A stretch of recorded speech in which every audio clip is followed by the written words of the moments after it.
Assalamualaikum warahmatullahi wabarakatuh dan selamat pagi. Boleh dengar suara saya? Waalaikumsalam. Boleh sir? Okay, alright.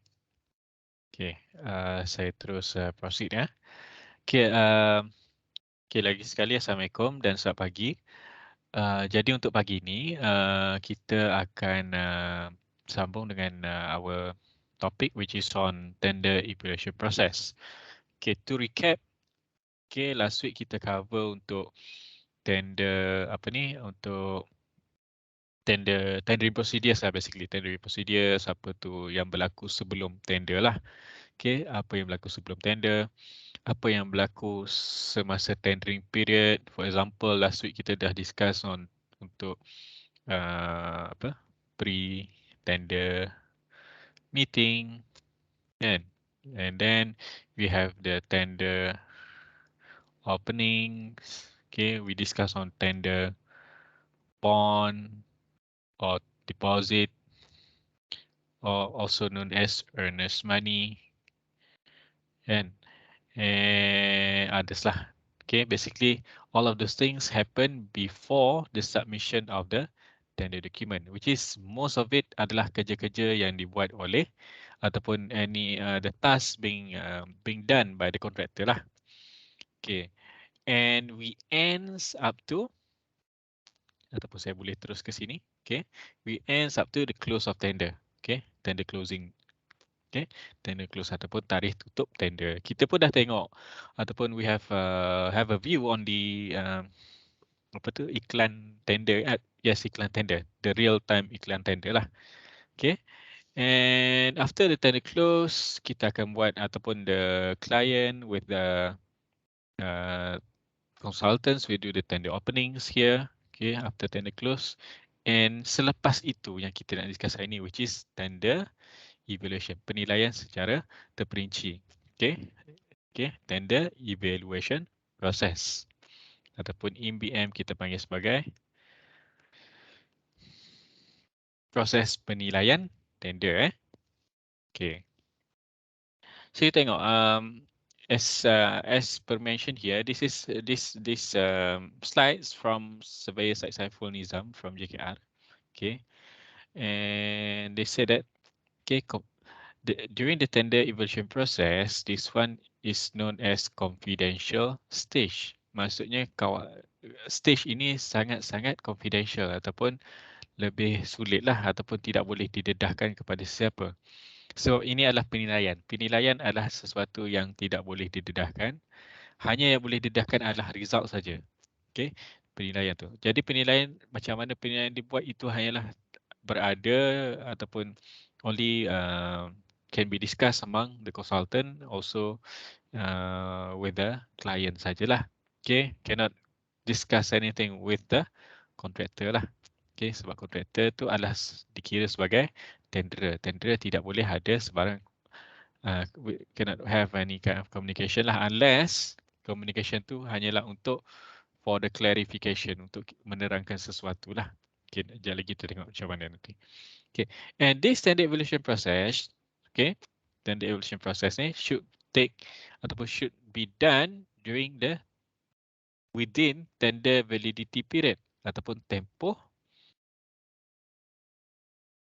sah tender. Tempoh sah tender ni adalah bermula apabila tender itu ditutup sehingga biasanya 90 hari, 90 days. This is for the government project lah. And sometimes can be 121 days. This is depending on the client lah. Depending on the client, depending on what being written in the instruction to tender dalam tender document. Okay, ada klien memerlukan masa yang lebih lama untuk buat keputusan, jadi dia akan pilih kepada 120 hari. Ada yang ambil masa terlebih pendek, atau bukan terlebih pendek lah, masa normal tempoh tempoh sah tender tu adalah 90 hari. Maksudnya apa maksud 90 hari, 120 hari tu? Dalam tempoh tersebut, okay, proses tender evaluation akan ambil masa, dan juga termasuklah dengan award the contract lah, award the tender, award the project to the successful tenderer. Itu adalah apa-apa yang akan berlaku lah. Okay. Dan jika let's say the government or let's say the client can decide within 90 days, so it is good lah because of dikira award the project within the tenderability period.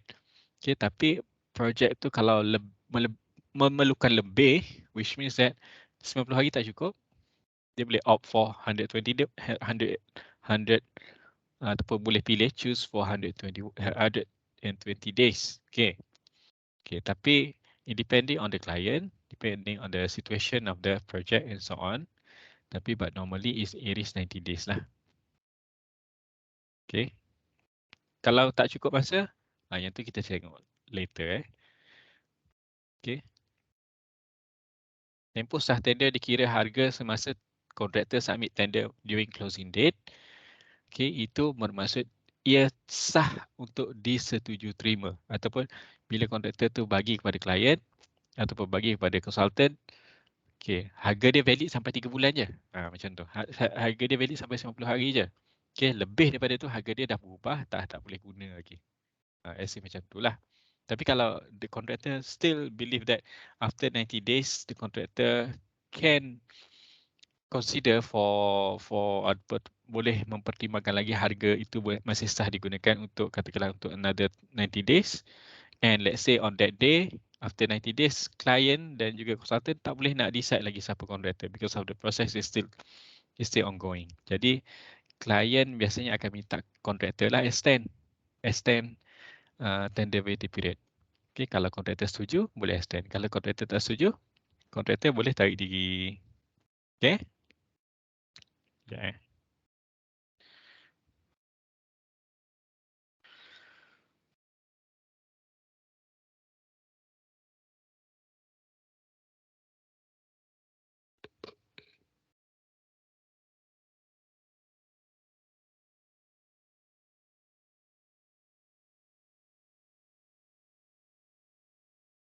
Ya.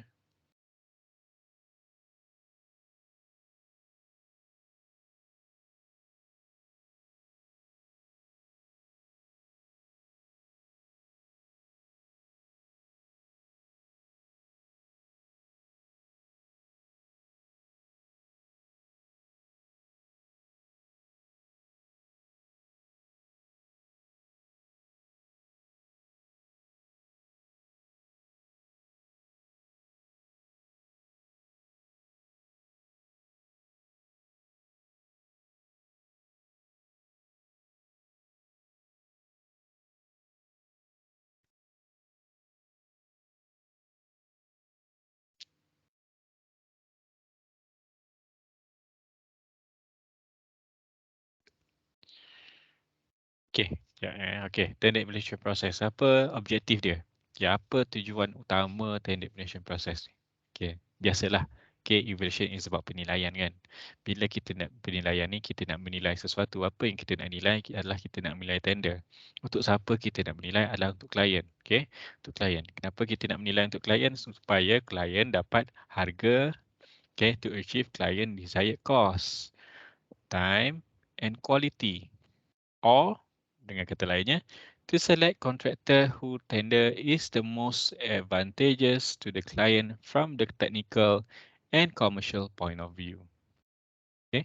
Adapun penilaian ini dibuat secara terperinci untuk kita tengok sama ada tawaran kontraktor tersebut in terms of the offer in dalam tender tersebut, okay, can achieve or can suit with the client desired cost, time and quality. Time adalah construction period lah basically, and the quality is for the quality that proposed by the contractor lah. Okay. From the technical and commercial point of view, which means that kita akan tengok secara detail lah daripada technical. Dari segi technical ni macam mana? Technical ni dari segi kecukupan staff, dari segi staff tu cukup tak layak dengan minimum, syarat minimum dia. Okay. Dari segi modal, okay, capital of the contractor. Apa lagi?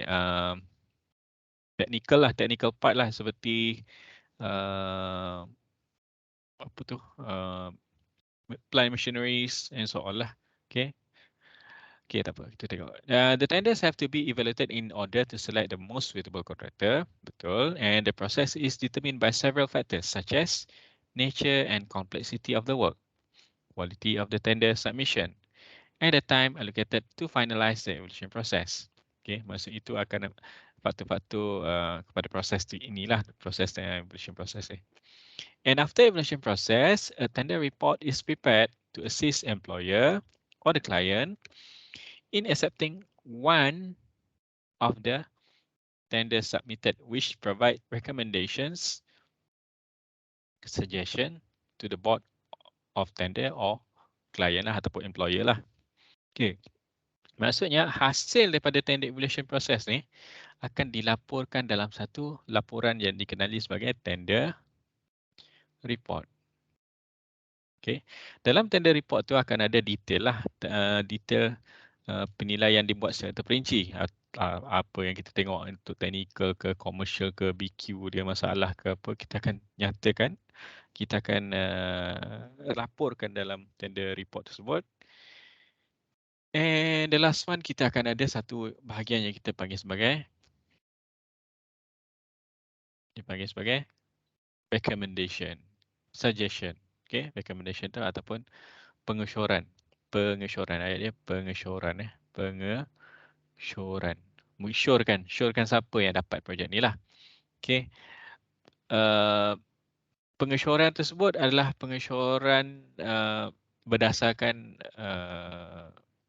yang kita tengok tadilah, berdasarkan kriteria-kriteria yang perlu kontraktor lepas lah.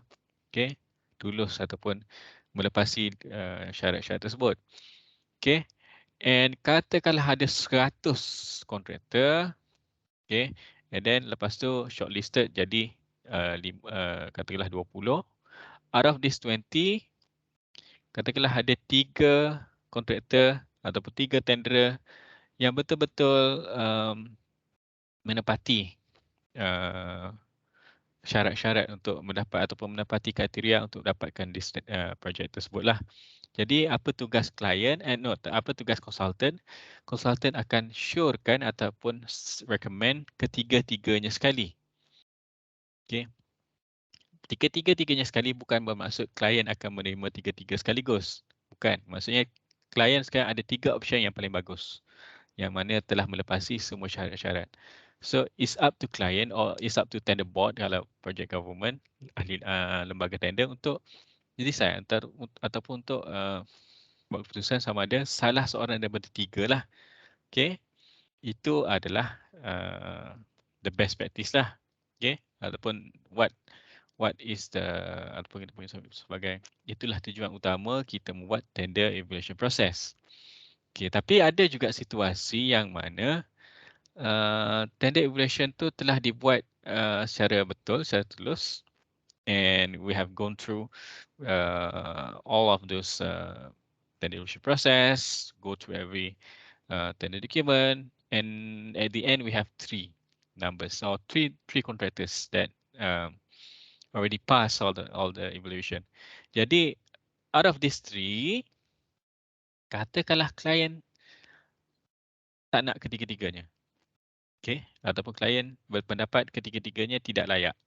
Okay, ataupun tender board berasakan dia nak pilih orang lain, mungkin orang lain tu someone within this 20 lah being shortlisted.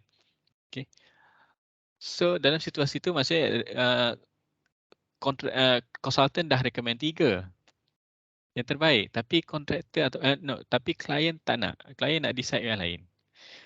Itu adalah sesuatu yang bukan nak cakap tak boleh. Benda yang memang ada, memang boleh dibuat oleh klien, because of we need to understand that we are a consultant QS. Consultant QS only provide consultancy. We don't decide. Siapa yang decide? Those client or the employer ataupun tender board yang akan decide. So it's up to them to decide who are the contractor, who will be siapa yang akan di award, okay, projek ni kepada siapa. So tak semestinya dia akan pilih yang telah direkomend ataupun disyorkan oleh konsultan lah. Dia boleh pilih daripada dia ada punya list sendiri ataupun daripada dos yang lain lah. Okay. So yang tu that is why kalau you tengok benda ni macam something yang kalau you tengok macam kita sebagai konsultan kita suggest tapi klien pilih yang lain. Okay. Untuk situasi macam ni mungkin ada isu lah. Saya tak tahulah isu macam mana. Tapi yang kita boleh katakan benda ni tidak boleh diketahui oleh orang lain ataupun oleh orang ramai. That is why berbalik kepada sini this process is confidential. Okay, confidential ya. Okay, before that, kita tengok dulu untuk project government ataupun PWD ni, JKR, have divided categories into large and small scale project. Kalau projek yang besar itu adalah projek yang berskala 20 juta dan ke atas, 20 million, exceed 20 million. Small scale project which is less than 20 million. Okay. Back in my previous days, masa saya kerja dulu, saya kerja kontraktor yang besar lah. Okay, kontraktor besar tu. Dalam sijil kontraktor tu, untuk CIDB, ada dinyatakan untuk projek tersebut hanya boleh, untuk kontraktor tersebut hanya boleh bid untuk projek yang melebihi 20 juta. Which means that untuk projek-projek yang berskala besar saja. Okay, projek skala kecil, kontraktor tu, basically kontraktor tu tak participate lah. Sebab kalau kontraktor G7, so kita cakap G7 ni dia no limit, tapi G7 biasanya akan ambil 10 million and above. Okay, tapi untuk some contractors yang established, okay, they only participate in the project which is more than 20 million lah. Okay, kalau kurang daripada tu, kita bagi kepada kontraktor-kontraktor lain untuk participate lah. Okay. Back in my previous days juga, masa saya kerja dulu, we have some policies by the company. Company cakap, okay, untuk project government, kita akan bid only for 100 million and above. Unless for project-project yang apa ni, yang ada kaitan dengan wilayah-wilayah tertentu lah, sebab this contractor base dia kat Pantai Timur. Jadi kalau projek di Pantai Timur tu bawah 100 million boleh consider. Tapi kalau projek government yang lain this contractor yang saya kerja tu hanya akan bid untuk projek yang melebihi daripada 100 juta. Okay, 1 juta. 1 juta basically projek yang mega lah, projek besar lah kan. Okay, 1 juta ni. Okay, sebab kita faham posisi company dan juga kita tak nak kacau the market of the project G7 yang kecil-kecil ataupun projek yang tidak melebihi 1 juta tu. Okay, mungkin akan dapat kat kontraktor lain, kontraktor yang besar akan buat kontraktor besar lah. Tak ada dia nak boleh semualah. Okay.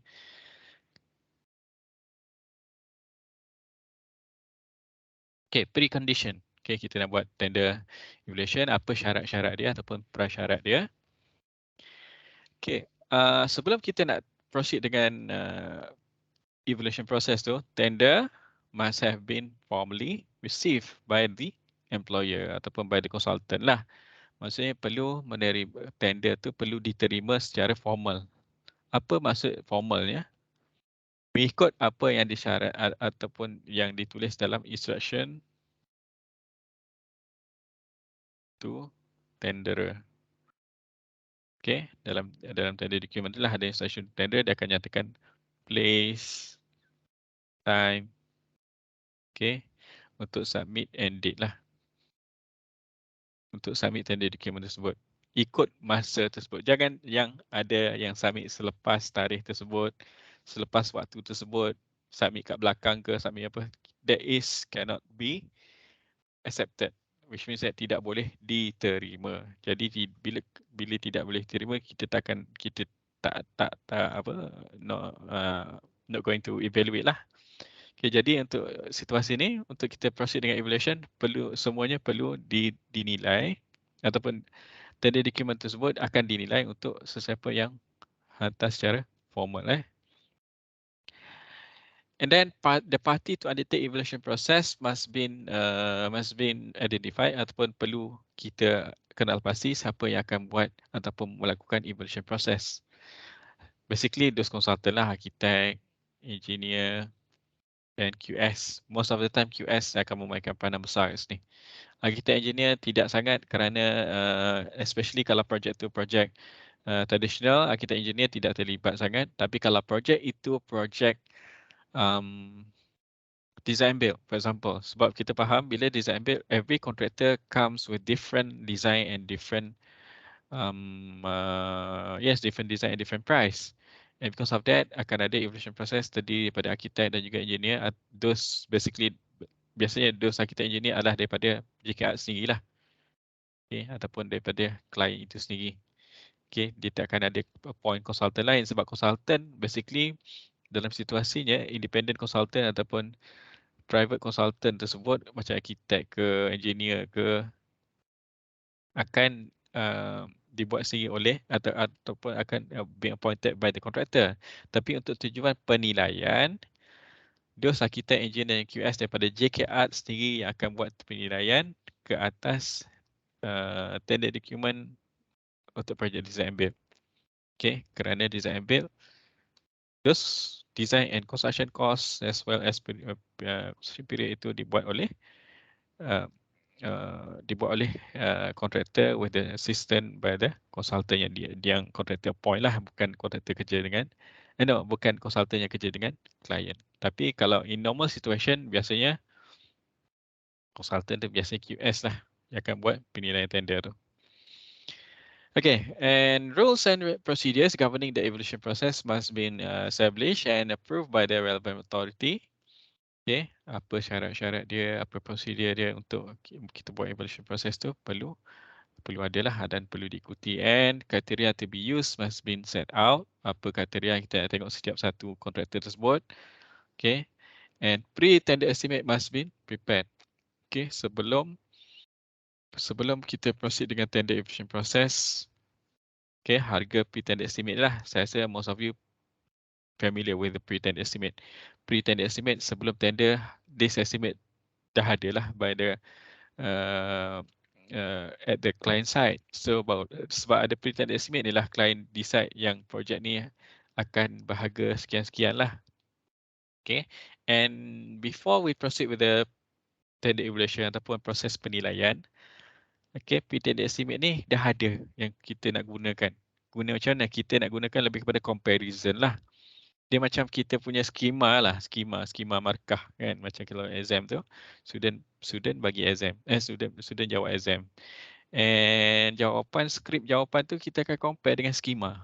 Okay, skema tu, okay, mungkin boleh jadi lebih, mungkin jadi rendah. Okay, skema tu lebih kepada sesuatu guidance lah kita untuk kita cakap okay, ni jawapan dia lebih ke, jawapan dia terkurang ke, macam harga macam ni jugalah. Dalam situasi ni kita buat penilaian tender, pre-tender estimate akan akan dijadikan macam skema lah. Okay, untuk in terms of price lah. Price estimate tu lebih kepada price lah, harga tender tersebut. Okay, besides that, we have some basic rules. Only tender formally received macam tadi juga, okay, should be evaluated. Yang receive secara formal saja.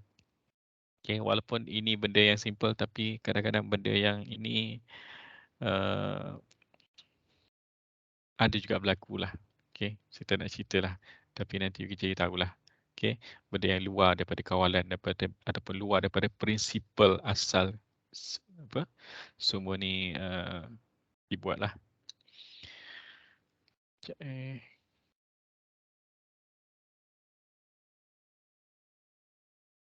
Okay, and then no amendment, tidak boleh ada sebarang perubahan. Bukan perubahan lah, amendment ni macam pembaikan lah. Okay, pembaikan ke atas tender document tu. No amendment should be permitted after the closing of tender. Situasinya bila tender document tu submit, kan, tender document tebal tu, submit kepada klien ataupun konsultan. Okay, maksudnya ni ada kat dalam tangan klien dan juga konsultan. Okay, ataupun JKR lah dalam situasi government. Jadi katakanlah kita sebagai kontraktor rasa, kita tengok dalam tender document kita ataupun kita terlupa, tender document kita submit itu terlupa kita nak price filing. Kita pun nak pergi balik jumpa klien dan juga konsultan, kita cakap, saya terlupa nak nak price filing. Jadi saya nak betulkan, boleh tak? Jawapannya memang tak boleh. No amendment. Macam you exam lah. Bila you submit, that's it lah. You tersilap jawab ke, you terlupa nak jawab ke, that's it. Okay, no amendment. Okay, because of we already given ample time to you to do the exam kan. Sama juga macam ni. Okay, berapa masa kontraktor dah bagi, klien dah bagi masa yang mencukupi mengikut tendering period. Okay, tempoh menender yang mencukupi untuk kontraktor buat pricing and melengkapkan tender dokumen tersebut. Kalau ada salah sini sana, itu dikira sebagai satu yang tidak lengkap ataupun kesalahan lah di bahagian kontraktor kan. So, which means that no amendment should be permitted after the closing of tender. And also should be no communication. Tidak boleh ada sebarang komunikasi. Between siapa? Between evaluators. Evaluators ni penilai lah. Siapa penilai? Consultant lah. Consultant, architect, engineer. Dan juga QS as well as client. And tenderers. Maksudnya tak boleh ada communication pun. Consultant dan juga consultant QS dan juga kontraktor. Katakanlah kontraktor tu kita consultant, kita yang buat tender evaluation tu. Okay, consultant pun datang jumpa kita, kontraktor datang jumpa kita sebagai kita yang consultant, cakap saya nak tahulah result ni macam mana. Ataupun dia cakap siapa shortlisted. Tak boleh. Okay, tak boleh ada communication macam tu. Even kalau kita katakan let's say kita consultant, kontraktor tu kawan kita. Kawan kita tanya kita. Walaupun dia tu kawan kita, secara etikanya kita tak boleh dedahkan apa-apa kepada dia lah. Okay? Sebab should be no communication. Because of macam you exam lah, you tak tahu macam mana. You tak boleh tanya, you tak boleh tanya lecturer tak boleh. Student tak boleh tanya lecturer lah. Berapa markah. Tak tahu. Dia tahu last kali hanyalah dia punya grade sajalah. Basically, because of the process is confidential. Macam ni lah, macam sekarang ni confidential. Takut ada masalah-masalah tertentu. Sebab kalau didedahkan untuk projek tender ni, katakanlah projek tu didedahkan, kontraktor yang dapat tu adalah somebody yang bukan dalam tender report. Because of that contractor are familiar with the consultant project ataupun consultant familiar dengan kontraktor. Menyebabkan ada isu pula kat situ. That is why kita tak boleh ada sebarang communication dengan consultant dan juga kontraktor lah, which means that yang ni lah the communication between the evaluators dan juga tenderer, kecuali except request for clarification. Apa maksud request for clarification? Clarification ni maksudnya penerangan lah. Okay? Untuk kita dapatkan sesuatu yang lebih jelas lah. Which means that consultant asks contractor to clarify certain item in the tender document for the evaluation. Katakanlah ada sesuatu yang tidak jelas. Ataupun dia dah bagi, kontraktor ataupun tenderer dah bagi dalam tender document. Tapi benda tu tak jelas ataupun benda tu need further clarification by the consultant ataupun by the technical team yang buat evaluation tu. Jadinya, apa consultant boleh buat? Consultant melalui klien boleh membuat request ataupun mohon untuk kontraktor menjelaskan ataupun minta kontraktor clarify on certain item dalam tender document tu. Katakanlah tender document tu dibagi harga ataupun dibagi detail untuk machineries tapi tak jelas machineries dia berapa lama yang dia ada and so on. Okay, dia ada bagi in terms of nama staff untuk yang kerja tapi CV dia tak bagi, ada certain item yang tak bagi. Okay, tak bagi bukan maksud tak lengkap. Dia dah melengkapkan tapi untuk supporting document ataupun benda-benda yang tidak begitu jelas. Jadi perlu dijelaskan ataupun perlu di-clarify by the contractor upon request by the consultant. Consultant yang akan contact contractor ataupun tenderer untuk mohon clarification tersebut. And next, if after bid is permitted, if alternative bid is permitted, it should be evaluated separately from the base tender. Yang ni pun saya dah cerita last week, apa maksud alternative bid ni ataupun alternative tender.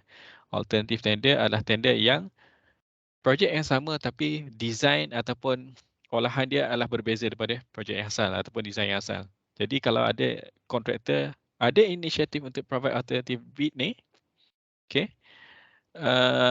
alternative bid tender document tersebut ataupun BQ drawing and so on akan dinilai secara berasingan daripada tender-tender yang tender-tender yang asal lah, okay, ataupun tender-tender yang mengikut spesifikasi asal tu.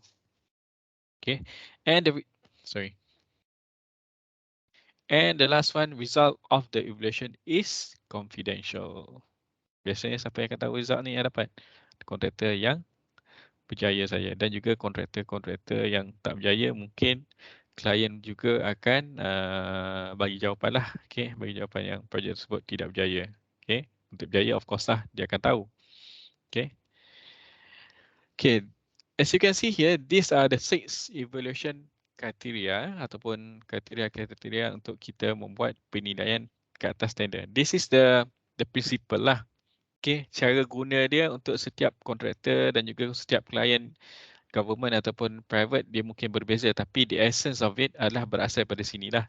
Okay, pertama sekali adalah kecukupan ataupun kesempurnaan tender, completeness of the offer ataupun completeness of the tender. Kita tengok tender document tersebut sempurna ataupun tak. Okay, macam mana kita tahu benda itu sempurna? Kita akan tengok checklist.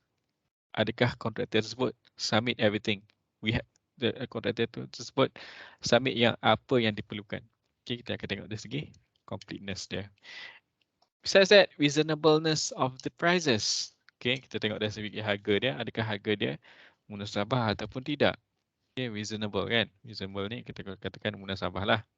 Okay, munasabah tu, okay, kita tengok detail nanti je lagi. Next one, accuracy of the offer.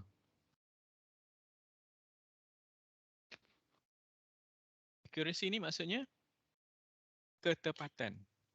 Okay, ketepatan of the offer. Apa maksud ketepatan? Ketepatan maksudnya dari segi harga dia. Harga dia sebagai contoh, harga dia tepat dengan apa yang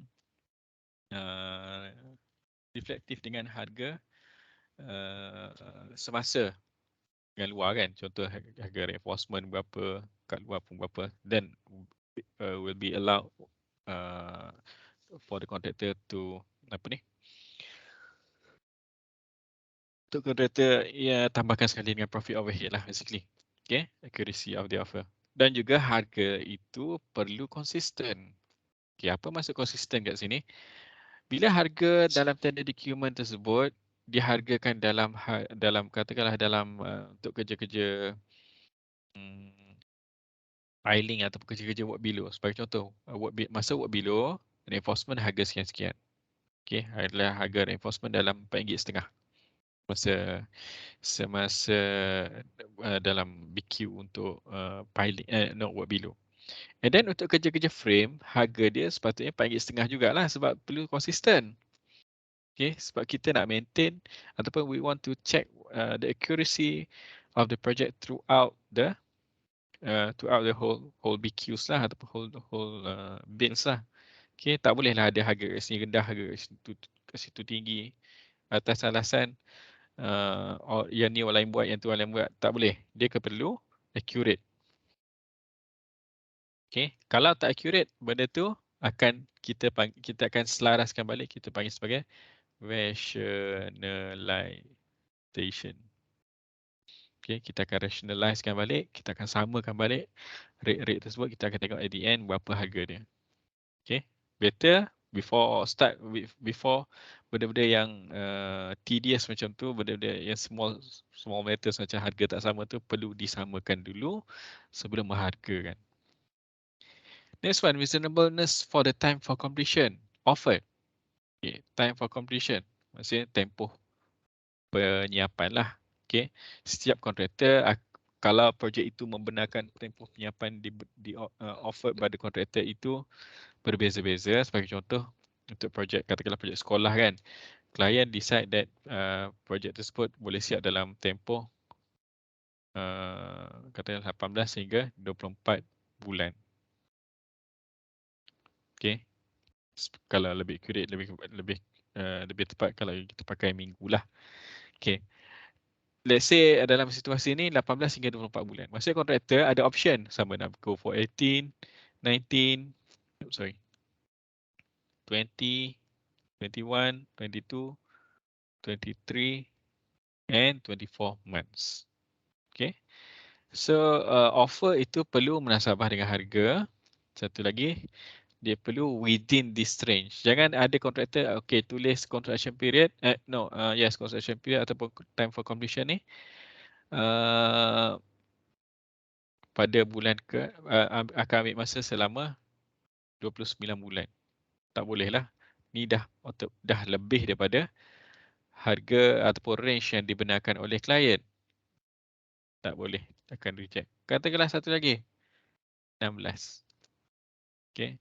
16 ni nampak, oh bagus, dia boleh siap awal kan. Okay, dia boleh siap awal. Tapi sebenarnya tak bagus juga. Because of kalau siap terlampau awal, satu dia akan affect cash flow of the contractor.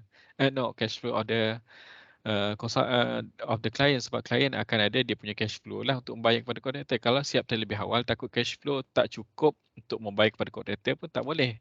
Satu lagi, bila siap terlampau awal, okay, itu menyebabkan the performance is pretty much questionable lah, boleh katakan. Sebab in normal times 18 to 24 days, 24 months, tapi kontraktor ni cepat sangat sampai 16 bulan dah siap lah. Takut ada efek dari segi ataupun impact dia dari segi quality of the job. So basically client decide the range tu dia dah based on previous project, based on the normal practice. Tapi kalau siap terlampau awal, something wrong somewhere pun boleh jadi, ataupun kalau siap terlampau lambat pun sama, yang tu tak tengok lah basically. Kita punya the range construction period tu. All of this info boleh didapati dalam instruction to tender dalam tender document lah. Next one, capability of the tenderer. Kita tengok dari segi kebolehan ataupun capability, maksudnya keupayaan lah, keupayaan petender tersebut. Keupayaan dia dari segi teknikal, dari segi apa ni, dari segi pengalaman dia, okay, and so on. Dari segi capital dia, modal dia cukup ke tak, machinery cukup ke tak. Okay, and number 5 dan number 6 ni lebih kurang. Technical conformance tu dari segi kita tengok sijil dia. Kita tengok dari segi sijil dia sama ada masih sah ataupun tak. Takut kontraktor ni nak participate tapi kontraktor sijil dia dah expired. Dia tak renew dengan CIDB. Tak boleh juga. Sehebat mana sekalipun, okay, kena ada valid valid cert lah, valid license by the CIDB. Macam kita lah, kalau kita hebat macam mana bawa kereta sekalipun, tapi kalau tak ada lesen tak boleh bawa kereta kan. Okay, so kita kena apa? Make sure all of this syarat adalah still valid lah. Okay, kita tengok satu persatu. Okay, pertama sekali adalah completeness of the offer dari segi tender tersebut, ataupun kita tengok ataupun kita tulis kat sini kesempurnaan. Okay, bukan kecukupan, kesempurnaan lah lebih tepat. Kesempurnaan tender ataupun kesempurnaan offer tersebut. Macam mana kita tengok benda itu sempurna atau tak? Okay, sini. The tenderer submitted tender should be complete in terms of dia kena sign form of tender. Dia kena fill in the date of completion. Ni pun ada dalam form of tender. And fill in the price offered. Ada juga dalam form of tender. And provide company background and other information required. Ketiga-tiga ni adalah dalam form of tender. Okay, sebab tu saya cakap the most powerful document in the tender document adalah form of tender. Regardless of your project tu based on quantity ke, based on apa sekalipun, okay, based on measurement contract sekalipun, tapi form of tender is the most powerful one. Because of form of tender, is the first thing that will be evaluated ataupun will be looked after the tender document submitted. If tender document, if the form of tender is not complete ataupun tak siap ataupun impartially prepared, menunjukkan mungkin dari segi date of completion tak ada, okay, terlupa nak tulis lah kan. Okay, basically tender document tersebut dikira sudah tidak lengkap dan biasanya of course akan reject awal-awal lagi lah. Okay, will not go through to the second ataupun to the next stage of the evaluation. Okay, sebagai contoh analisa kesempurnaan tender. This is the real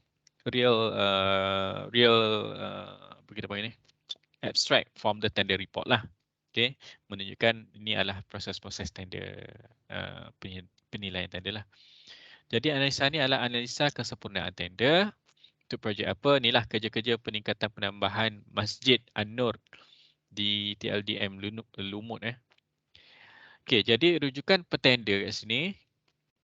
Okay, kita tak tulis nama, kita tulis kat sini je. Rujukan petender adalah berdasarkan tender itu dibuka. Yang ni saya dah discuss last week. Maksudnya projek ni ada 8 tenderer saja yang join.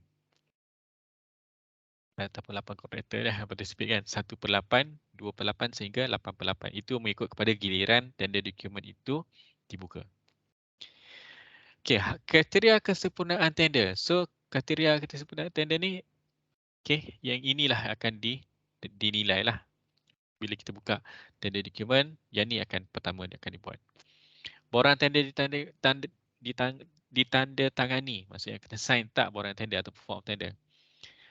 Yang sign pun kita kena check juga penandatangan diberi kuasa ataupun those people who are eligible to sign saja yang boleh sign.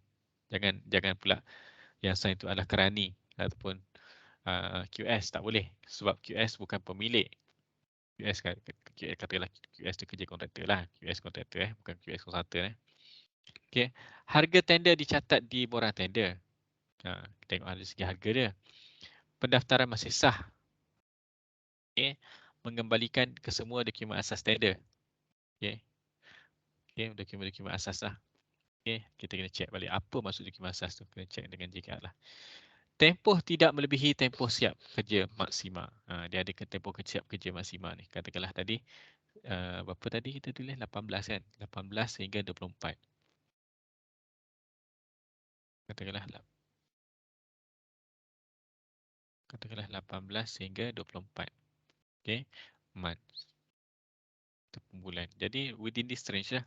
Jangan yang ada offer 25. 25 reject lah. Dia tak dengar kata lah orang cakap kan. Orang dah cakap dah 18 sampai 24. Pergi juga offer 25. Pergi juga offer 30. Pergi juga offer 16. Okay. Klien dah cakap dah nak 18 hingga 24 months. Itu yang dirasakan tepat dengan klien. Okay, jadi dalam situasi ni kita tengok yang sempurna tak ada masalah lah. Yang sempurna itu everything being tick lah. Yang kita nak tengok adalah siapa yang tak sempurna. Tak sempurna. Siapa tak sempurna? Ada dua. Kenapa tak sempurna? Kita tengok yang 3/8 ni. Kenapa tak sempurna? Borang tender ditandatangani tak. Dia tak sign. Penandatangan diberi kuasa of course dah tak sebab dia dah tak sign, tak tahulah siapa yang sign. Diberi kuasa pun tak ada lah kan. Harga tender dicatatkan di borang tender pun tak ada. Okey. Masih sah pendaftaran, okey, tak ada masalah. Mengirimkan semua dokumen asas tender pun tak. Okey, dan tempoh siap tempoh tidak melebihi tempoh siap kerja maksima. Okey, betul. Ya, dalam situasi ni maksudnya kontraktor yang 3/8 ni ada masalah. Kemungkinan besar tender yang kita boleh tengok kat sini, form of tender itu tidak ditulis secara lengkap lah. Tak sign satu. Harga pun tak tulis. Yang adanya tempoh siap je. Okay. Sama juga dalam situasi yang ke-8. Tapi 8 ni lebih bagus daripada yang ke-3/8 tu. Sebab yang ni dia sign, dia penanda tangan diberi kuasa, kecuali untuk satu je. Tak semua dokumen asas ataupun dokumen wajib lah. Kalau dokumen wajib, itu diserahkan oleh kontraktor tersebut kepada klien. Jadi dia tak sempurna. Bila tak sempurna, dia tak boleh lah nak go for the next stage. Okay. Besides that, kita tengok apa lagi yang masalah-masalah yang biasa kita ada lah dalam tender document ni. Okay. Form of tender is not signed. Ada nama, tapi tak sign. Lupa nak sign kat sini. Patutnya sign je lah. Contoh. Lupa nak sign. Mungkin pagi tu kelang kabut sangat nak submit tender. Okay. Lupa nak sign. Nak bagi Kani lupa nak bagi kepada kontraktor. Kepada bos untuk kontraktor. Bos kontraktor tu sign. Lupa. Jadi submit macam ni. Syuib bin Lazim ni lah. Kan. Nama dia kat sini. Pengarah urusan company syarikat kontraktor tersebut. Dia lupa nak sign. Of course, ini dikira sebagai tidak sempurna ataupun lengkap. Okay. Tapi Aminah binti Ahmad sign. Aminah binti Ahmad ni sebagai saksi saja. Kerani. Saksi tak apa, tak masalah. Tak siapa-siapa. Tapi tak sign. Masalah juga kan. Yang bos, owner of the company tak sign. Okay. Satu lagi. Sign on wrong form.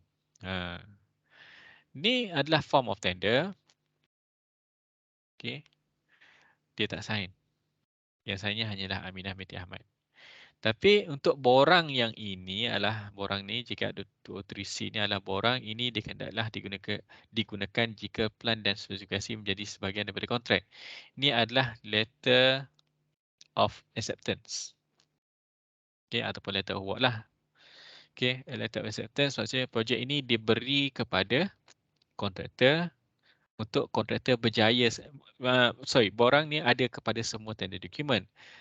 Tetapi hanya kontraktor berjaya saja yang dibenarkan untuk mengisi borang ini. Jadi untuk masa tendering, masa submit tender document, borang ini dibiarkan kosong. Blank, leave it blank. Okay. Jangan sign, jangan buat apa. Sebab ini hanyalah untuk digunakan untuk kontraktor yang berjaya lah. Okay. Jadi dalam situasi ni, Syuib bin Lazim ni, dia tak sign dalam form of tender. Tapi dia pergi sign kat letter of award. Macam dia dah dapat dia project. Mungkin pemahaman dia masa buat tu dia tak faham dah. Sebab this one tak boleh sign. Leave it blank. Leave it blank. Okay. Dia akan diguna pakai oleh kontraktor yang berjaya saja. Untuk kontraktor tak berjaya, dia memang leave it blank je lah dalam tender document tersebut. Okay.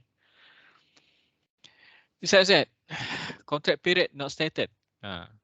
Patutnya kena tulis berapa week Berapa week tu kena tulis. Dan juga tender price not stated. Yang ni pun kena tulis dalam ringgit Malaysia in words. In words. Yang ni pun tak boleh. Dia dah tulis. Yang ni of course tak ada kan. Berapa minggu tu. Dia dah tulis tapi tak sama. Kita tengok contoh. 2,347,000 saja. 2 juta betul. 347.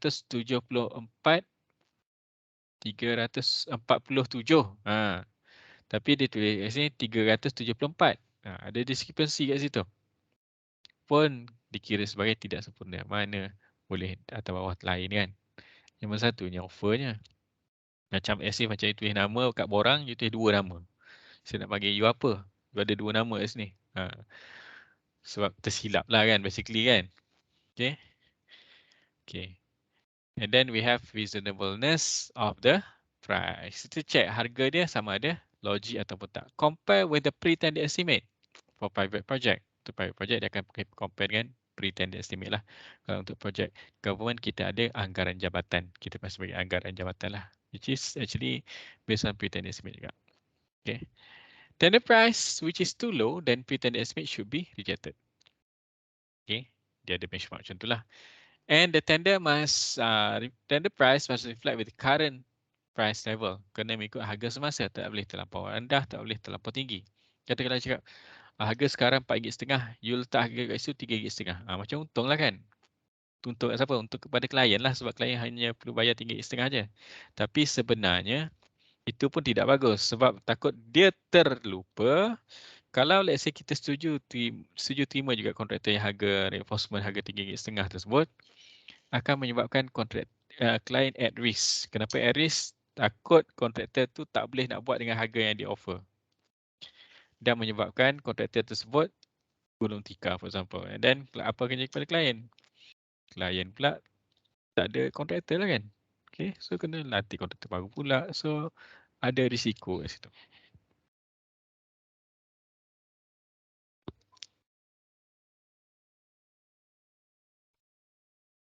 Okay,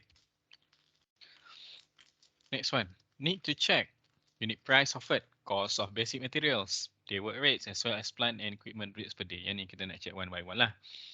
Tak boleh harga dia terlampau rendah, tak boleh harga dia terlampau tinggi. For government project, comparison of tender prices with the cut-off price which is determined using statistical mean. Okay. Yang ni saya tunjuk yang ni lah kaedah sistem cut-off ni. Yang dia akan ambil adalah yang kawasan sini saja. Okay. Guna statistik lah basically. Okay. Harga yang terlampau rendah, price can be boleh dikira sebagai terlampau rendah. Okay. And terlampau can be considered as reasonable price. Yang ni boleh diterima lagi lah. Tapi yang paling sesuai adalah those people yang berada di sini. Will be evaluated ni. Okay. Yang ni kita nak tahu ni, kita kena masukkan dalam Excel. Biasa dia ada Excel yang dah siap. Masuk yang harga semua, dia akan sort out sendiri and they come out with this figure. Dia akan cakap lah, yang ni harga dia berapa. Price lah ni. Dan sehingga ke price dia berapa. So within this price saja yang kita akan evaluate lah. Okay. Sebab apa kita ada cut off ni? Sebab kalau projek tu terlampau ramai. Bila terlampau ramai, kita tak konsultan juga klien tak cukup masa untuk melihat satu persatu. Jadi bila pakai cut off, kita tahu kat mana kita nak stop, kat mana kita nak evaluate, yang mana kita tak evaluate. Okay. Sebab untuk mengecilkan lagi jumlah tender dokumen yang akan kita ataupun akan klien nilai. Okay. Anything lower than cut off is considered too low unless the tender has excellent record. Okay. Kalau harga bawah daripada harga cut off tu, dikatakan harga terlampau, harga dia terlalu rendah. Dan tapi katakanlah kontraktor ni ataupun tenderer ni, walaupun dia bagi harga rendah tapi ongoing dan juga previous project dia semua okey. Jadi pun boleh dipertimbangkan lah untuk dinilai secara terperinci ataupun stage seterusnya.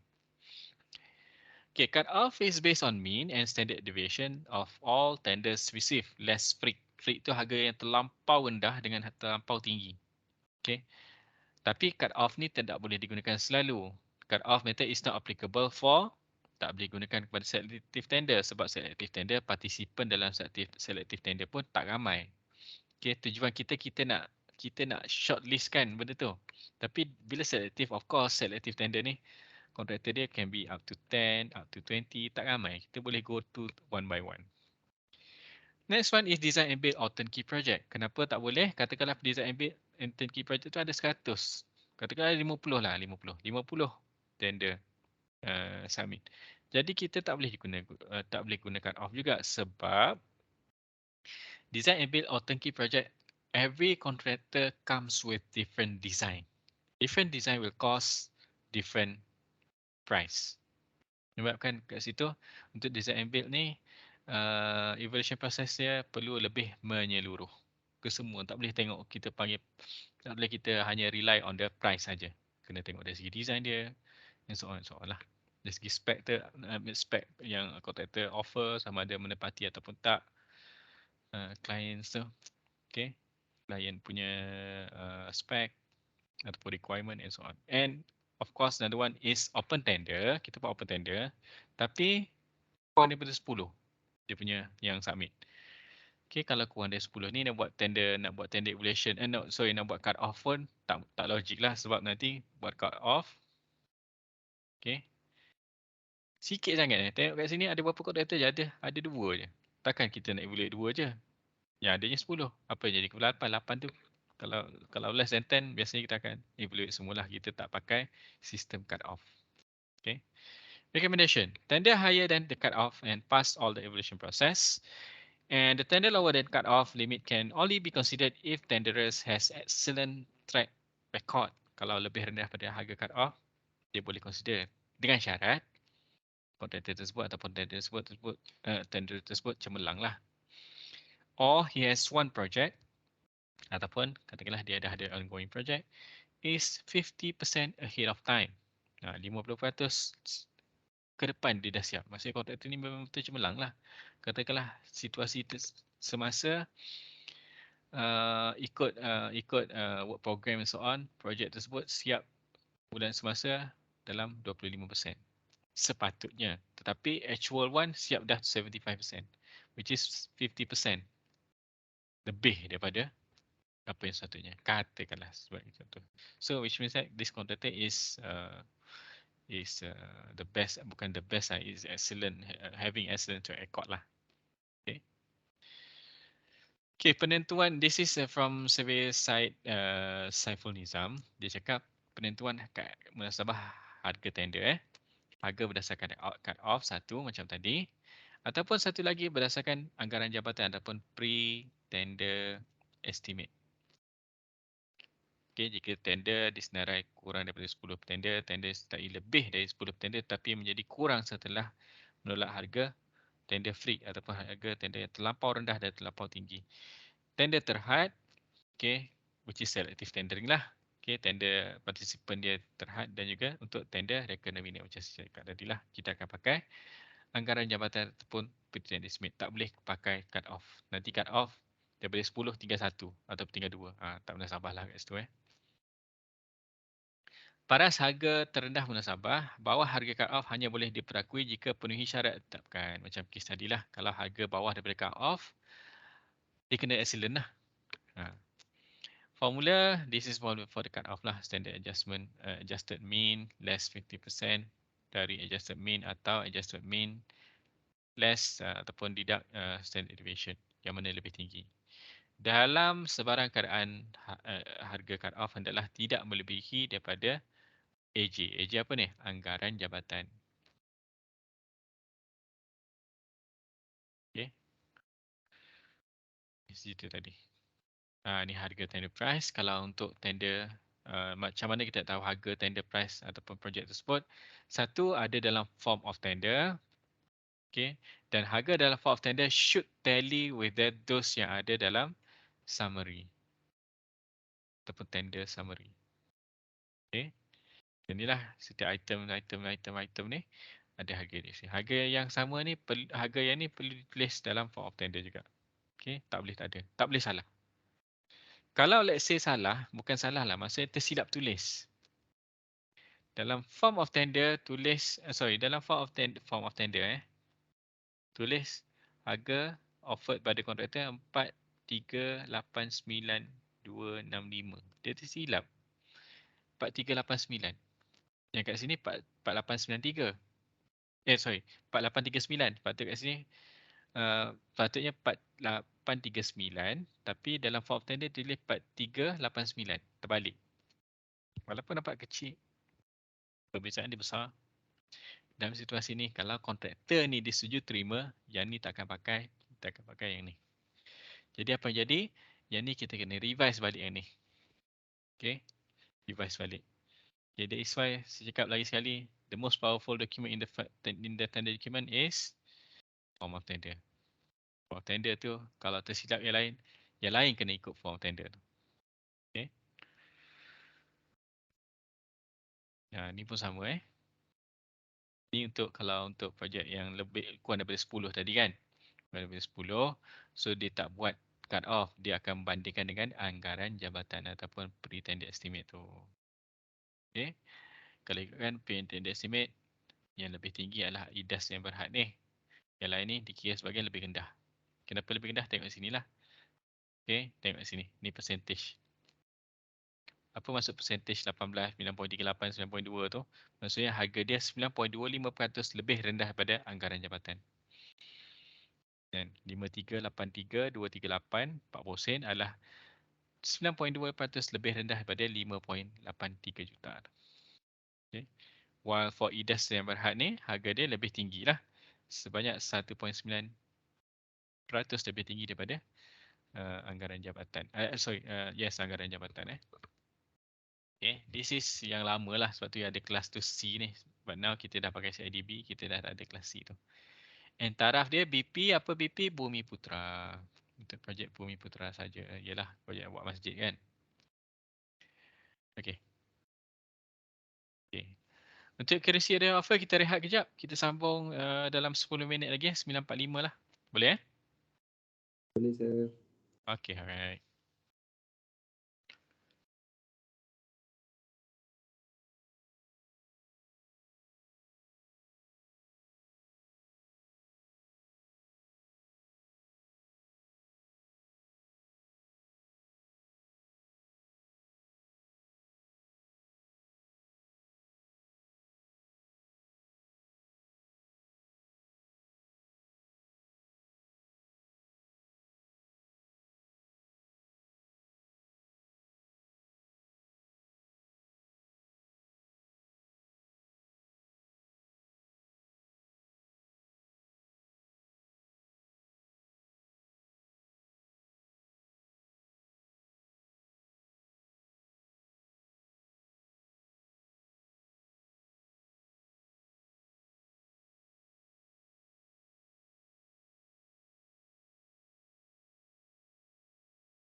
Okay, Assalamualaikum. Kita sambung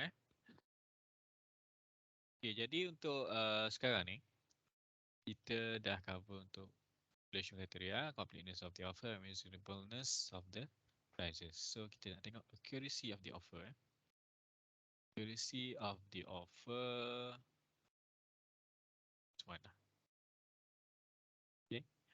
Accuracy of the offer maksud kita nak tengok ketepatan. Ketepatan. Ataupun yes, tepat lah. Harga perlu tepat, harga perlu selaras. Okay, perlu standardized throughout the BQ, throughout the offer. Okay, tak boleh ada sebarang trick yang akan menyebabkan klien ada juga kontraktor klien at the bad place lah. Sebab mungkin ada kontraktor ada buat trick seperti yang ni kita nak tengok. Identify if there is front loading strategy as well as back loading in tender submitted, as it could affect the contractor's cash flow and put employers at risk. Employers at risk yang kita tak nak. Contractor's cash flow tu ialah sebab dibuat strategi tu lah menyebabkan contractor's cash flow tu tak apa tak mengikut kepada progress of the work lah. Okay, sebelum tu apa yang kita cerita pasal front loading dengan back loading? Okay, kita tengok sini selepas tu. Apa yang maksud front loading ataupun kadang-kadang dia panggil back loading. Front loading, kontraktor menghargakan kerja-kerja yang tersiap yang boleh siap terlebih dahulu dengan harga yang lebih tinggi. Okay, bagi contoh. Preliminaries element and early completion elements such as work below, frame, upper floor are priced high. And late completion elements, for example, finishes are priced low. And late completion element, example, finishes are priced low. Nampak tak? Dia kerja-kerja yang siap dahulu. Bila construction jalan, kerja-kerja work below ni of course akan siap dahulu kan. Frame, upper floor. Okay. Yang untuk kerja-kerja ni dihargakan dengan harga lebih tinggi. Tapi untuk kerja-kerja yang later, yang siap hujung-hujung, macam finishes, of course lah finishes ni nama pun kemasan. Kerja tu akan siap last. Dia hargakan rendah. Okay. Maksudnya kat sini, kontraktor nakkan untung banyak terlebih dahulu. Sebab work below siap dahulu, dia akan untung banyak lebih kat situ. Okay, tapi kalau kita tengok total, nampak macam okay. Tapi bila kita go through, oh yang awal dia dapat harga mahal dulu. Yang hujung tu dia hargakan dengan rendah. Kalau sebabkan tu, kontraktor akan dapat untung terlebih dahulu lah. Sebab kerja-kerja work below frame ni dia harga dulu. Harga lebih tinggi. So apa tugas QS kat sini? QS job is to rationalize. Selaraskan balik. Rationalize the rate before signing the contract document if the tender is chosen for the project. Kan, katakanlah masa buat work below reinforcement, dia hargakan mahal RM5.6. Okay, tapi untuk buat finishes ataupun kerja-kerja yang ujung-ujung tu, katakanlah reinforcement, instead of RM5.6, dia pun buat RM3.5. Benda sama tapi harga lain. Nampak tak? So kat sini tak logik lah. So basically this one and this one should be rationalized balik lah. Mungkin akan dapatkan harga RM4.5. So sama RM4.5 untuk throughout the works kalau jumpa kerja reinforcement. Okay. Kalau untuk next one adalah backloading. Kan tadi front loading, front tu maksud dia lebihkan kos yang depan. Tapi backloading dia terbalik. Dia letakkan harga yang hujung-hujung tu dia hargakan mahal. Okay. Ada juga. Sebab salah satu sebab dia nak tunjukkan harga dia murah. Kan? So example dia cakap, basically kerja-kerja construction ni tiga major items lah. Okay, kalau major item tu kita ada concrete, reinforcement dan juga formwork. Tiga item ni adalah major quantity ataupun major item dalam construction. Yang tiga benda ni kalau kita tengok dia lah penanda untuk cost of the building lah. Okay. And kalau kita tengok tiga-tiga benda ni pun adalah item yang akan siap terlebih dahulu. Okay. Concrete, reinforcement dan juga formwork. Okay. Tapi kalau backloading ni, katakanlah backloading ni dia saja nak tunjukkan 3 item ni harga dia rendah. Tetapi bila dah sampai untuk kerja-kerja tiles for example, dia hargakan mahal-mahal gila kat situ. Kan? Sebab dia nak tunjukkan item-item ni rendah. Padahal untuk final elements such as finishes tu dia hargakan terlampau tinggi. Maksudnya kat situ ada masalah dari segi purata harga lah untuk keseluruhan barang semua. Kan? So kat situ tak baik untuk klien juga. Okay, sebab dia tak reflektif throughout the process. Yang kita nak adalah C, which is fair pricing. Contractor has price according to the market price. Yang ni yang paling penting lah. Okay, itu maksud backloading dan frontloading lah. Besides that, kita kena tengok juga mistake in pricing. Dalam BQ kan, kita ada description, kita ada unit, quantity, rate dan juga amount. Okay. Okay, harga unit katakanlah meter cube lah. Quantity ada 3. Okay, rate dia katakanlah RM2. Tak sure lah item apa katakanlah 3/2 9. Salah. 3/2 6 kan. Okay, ni pun kita kena kira satu-satu. Ni time kita akan time synckan balik. Yang ni yang tugas-tugas QS lah ataupun kita kena buat kita bagi sebagai squaring. Kenapa square? Sebab yang ni darab dengan yang ni. Rate dengan amount. Quantity rate kita check amount. Betul ataupun tak. Square lah sebab panjang dan lebar. Macam tu lah. Squaring kan. So kita check sama ada betul ke tak calculation dia. Sebab kalau tak betul, kita kena betulkan dan kita tunjuk berapa banyak yang kena betulkan total at the end. So it shows that kalau mistake in pricing ni terlampau tinggi ataupun squaring tu terlampau tinggi, it shows the incompetency of the contractor in doing the mathematical operations lah.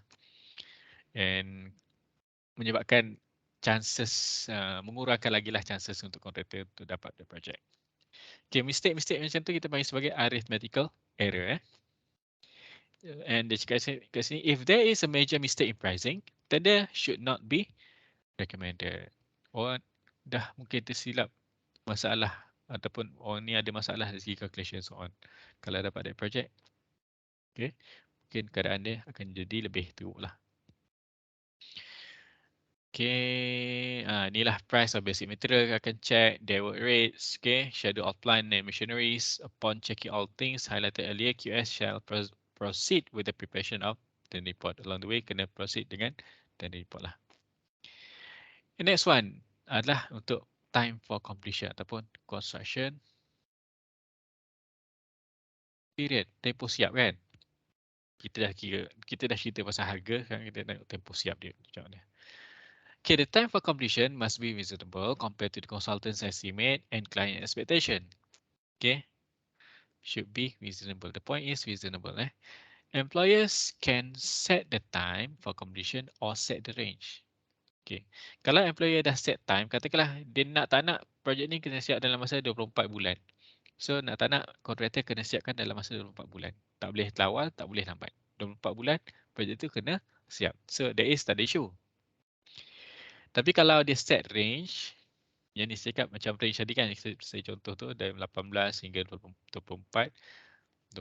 So within this range sahaja yang akan disetujui terima lah. Ataupun akan boleh di-consider lah. Okay. If this is the case, it has the effect of increasing the cost of overall tenders if the time for completion set up by the employer is too short. Katakanlah projek sekolah ni, in normal situation, siap dalam masa 24 bulan.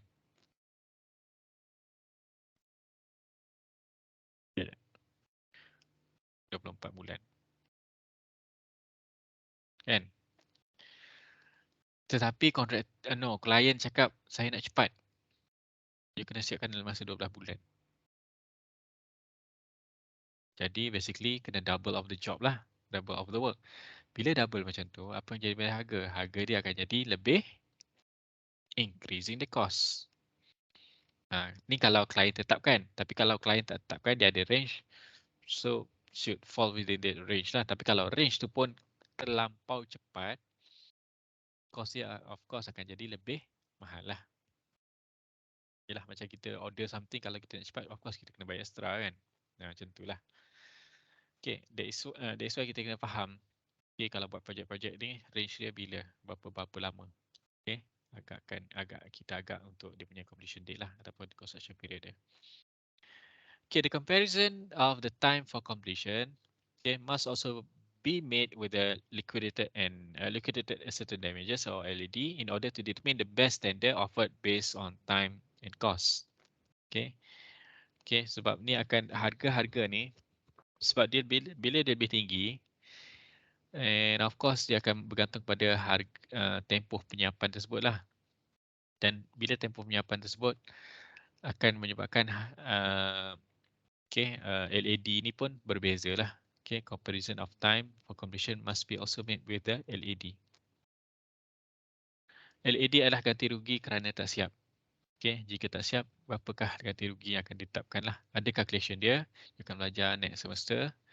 Okay, untuk tetapkan berapa harga ganti rugi tu. Okay, projek komersial lain, projek government lain. Kalau projek government dia lebih moderate, dia tak terlampau tinggi, dia mengikut kepada fungsi bangunan tersebut lah.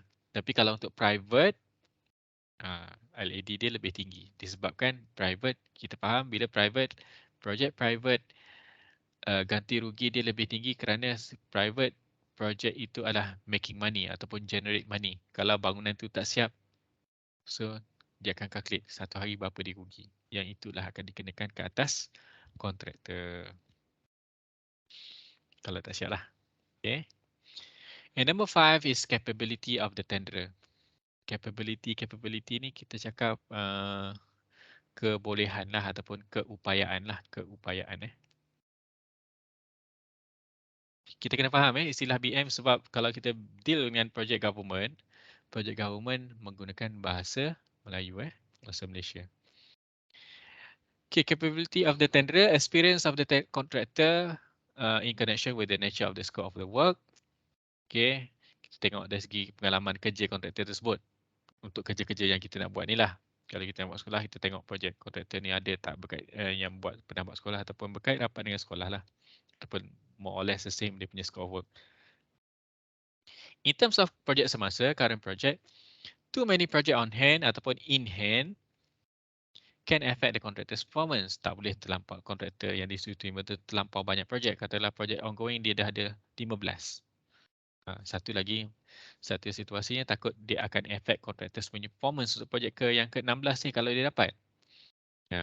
Dan katakanlah satu lagi situasinya kita nak bagi juga peluang kepada kontraktor lain untuk projek government lah especially. Performance of the work, macam mana kita nak tahu rekod kontraktor tersebut? Katakanlah kontraktor ni adalah ahli Sdn Bhd. Macam mana kita tahu rekod kontraktor ahli ni untuk projek-projek lepas? Kita boleh get from CIDB daripada klien yang pernah buat projek dengan dia or SO untuk projek-projek yang ongoing lah. Okay, respective project, completed and current project. Disebabkan tu ada salah satu borang dalam tender document adalah untuk borang untuk kita identify performance of the contractor untuk projek semasa dan projek lepas lah.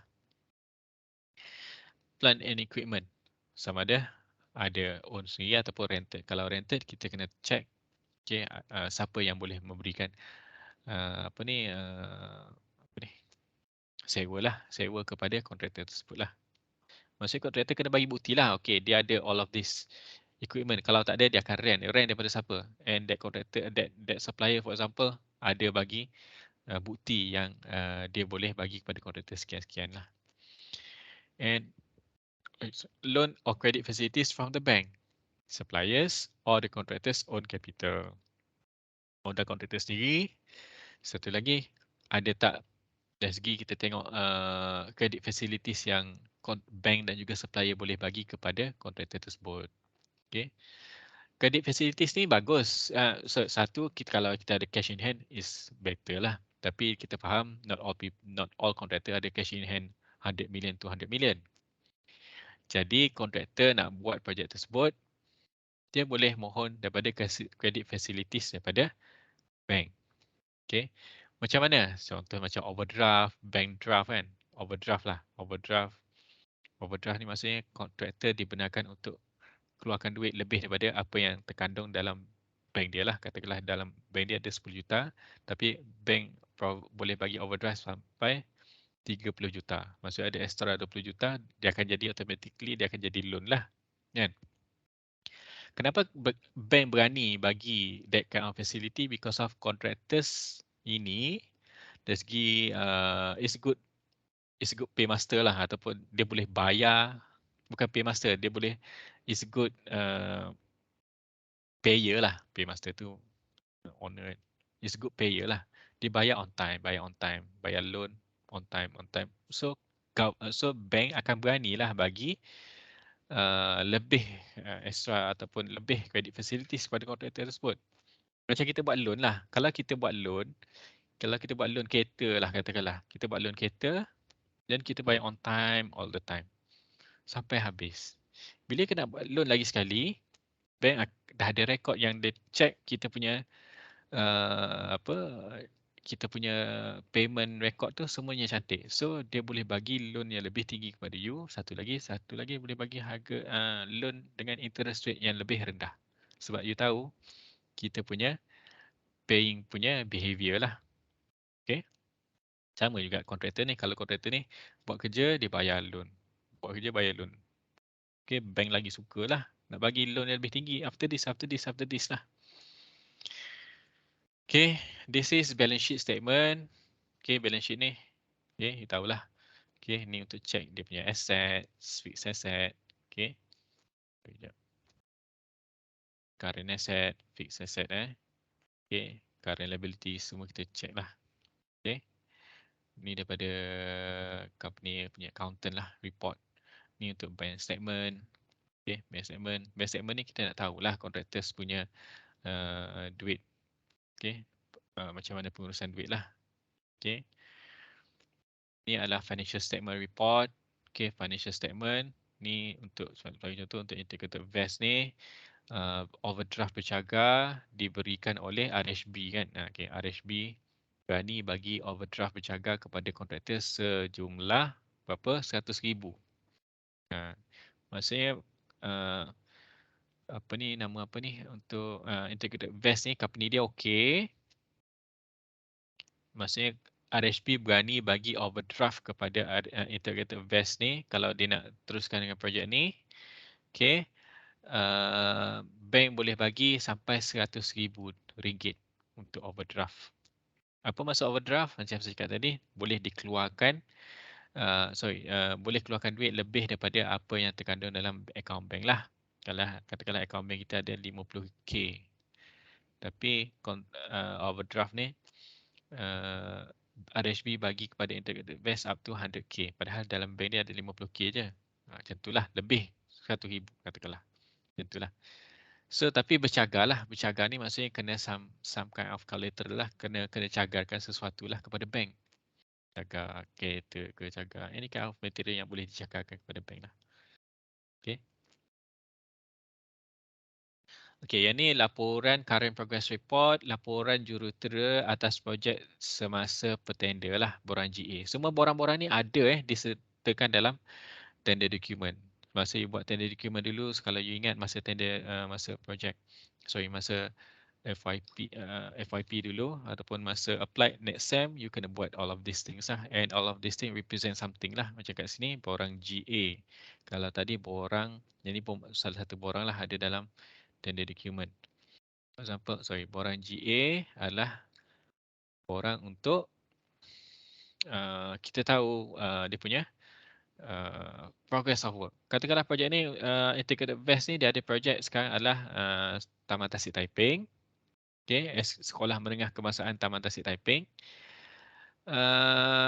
Projek ni sekarang ni pencapaian sebenar 80%, mengikut jadual 100%, which means that dia ada 20%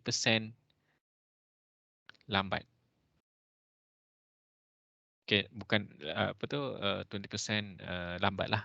Dia it's not ahead of time tapi behind schedule lah. Okay.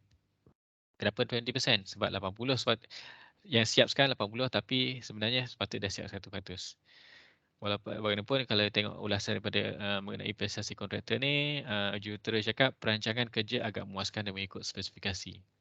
Memang mengikut spesifikasi tak masalah tapi still dia lambat lah. Tapi kalau setakat 20% ni kalau klien cakap okey boleh proceed tak masalah. Okey, jangan sampai 50%. Tu besar lah. And then the last one is technical conformance. Technical conformance ni dari segi kita tengok check dia punya apa?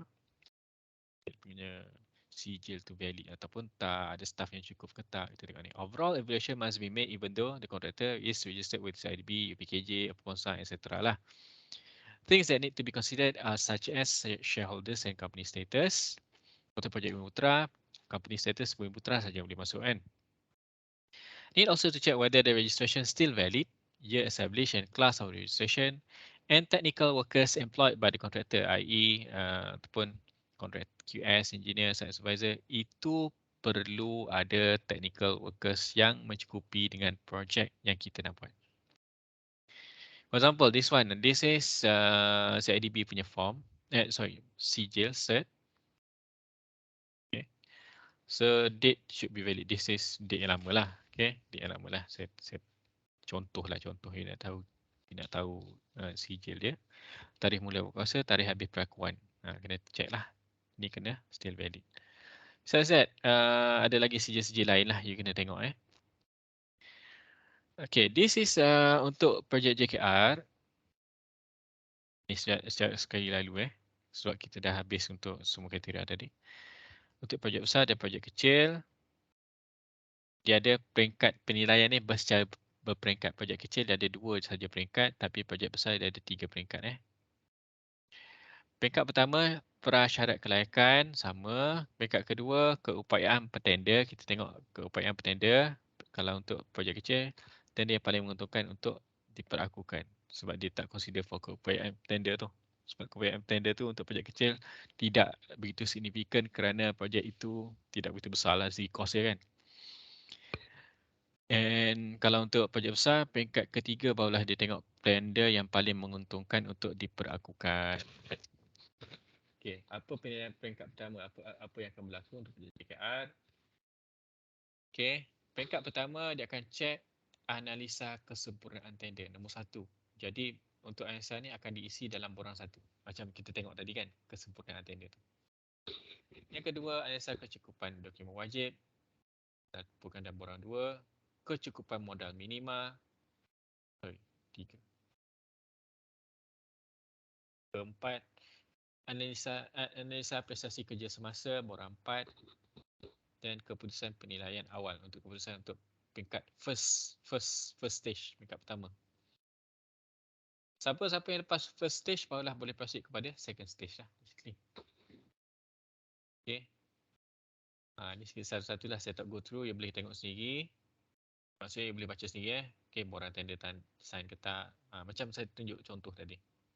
Okay.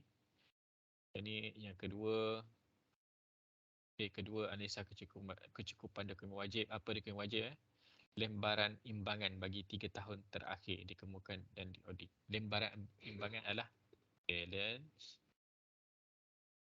sheet. Balance sheet. Balance is imbangan lah.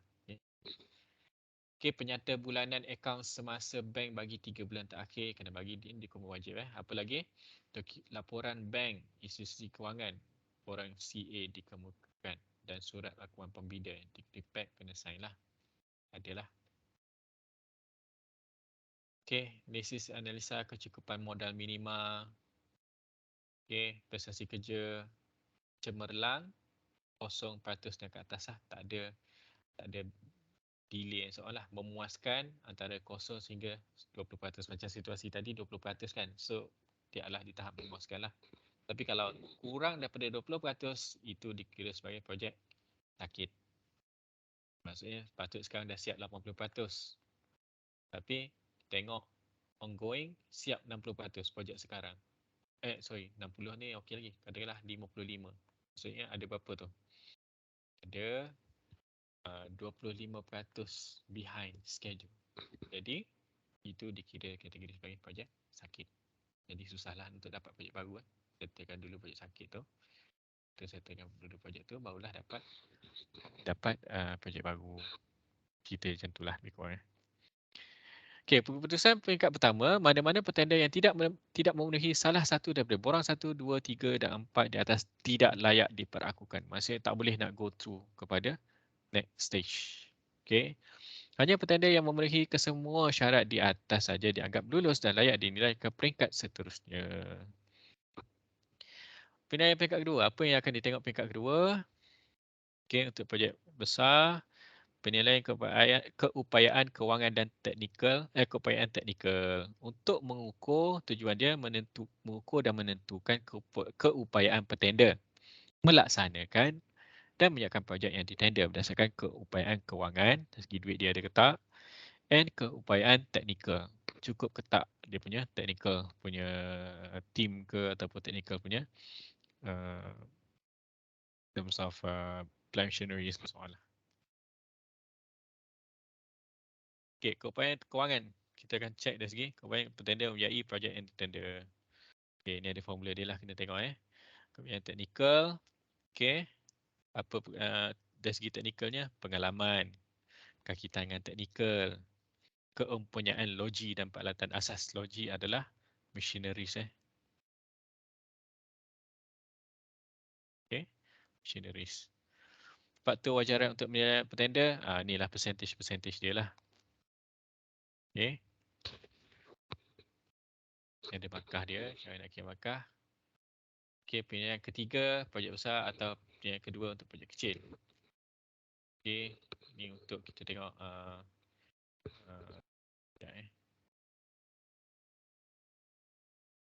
balasan harga semasa, balasan bagi kerja. Okey.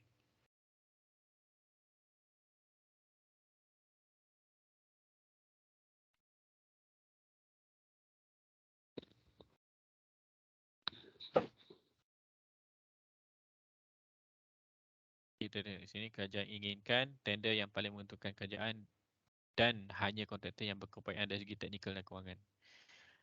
Kewangan dan teknikal sahaja layak untuk diterima oleh kerajaan. Okey, boleh check lah, boleh tengok Yang saya akan bagi, saya dah bagi slide ni dalam Microsoft Teams Okey, boleh So itu sahaja. Yang penting adalah yang 6 kriteria lah. 6 kriteria ni adalah principle yang digunakan kalau kita tengok macam application dia. Sorry, ni 6 kriteria ni.